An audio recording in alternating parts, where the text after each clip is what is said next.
আমার সামনে একটা জিনিস দেখাই। মানে সৌদি আরবে আপনার এখানে বসতি থাক বা না থাক কোনো সমস্যা নাই। আপনার কোথাও কিছু পড়ে থাকবে বা মূল্যবান জিনিস বা টাকার জিনিস, এটা আপনার কেউ ধরবেও না, ছুবেও না। মানে এগুলো অনেক জিনিস থাকবে কিন্তু আপনার কেউই নেবে না।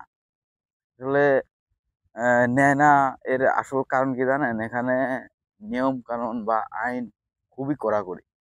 এজন্য ধরা পড়লে অনেকটা জরিমানা বা অনেক শাস্তি দেওয়া হয়। এজন্য হচ্ছে গিয়া সৌদি আরবে যেরেই থাক, এরা কেউ কিন্তু আসলে ধরে না। যে এখানে এত লোহা লাটকিরি কিন্তু অনেক কিছু পড়ে আছে, এখানে মূল্যবান অনেক জিনিস পড়ে আছে, কিন্তু এরা কিন্তু কেউ ছুবে না, কেউ ধরবেও না। এর কারণ কি?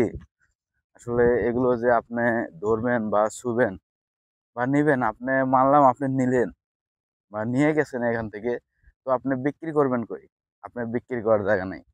মানে এখান থেকে যেখানেই যান আপনার ১৫০ কিলো, ১০০ কিলো, ১৫০ কিলো দূরে আপনি শহর পাইবেন।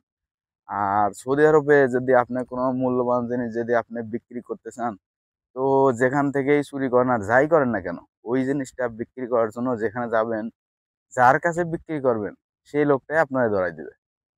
এটা এরকম একটা জায়গা। তো এখানে আসলে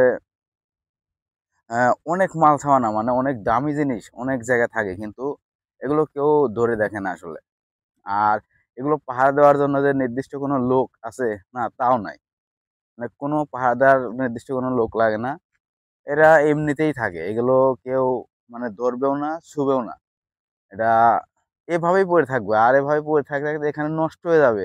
তারপরে কেউ ধরবেও না, কেউ ছুবেও না। আসলে এটা এমন একটা জায়গা। আর এখানে সৌদি আরবের আইনটা আসলে খুবই কড়া। তো তার জন্য আসলে এরকম। আর দ্বিতীয়ত আপনি, আগে তো ফার্স্টে আমি বললামই, আপনি নিবেন, নিয়ে আপনি এটা আপনি রাখতে পারবেন না। আপনি কিছু করতে পারবেন না। আপনি শেষ পর্যন্ত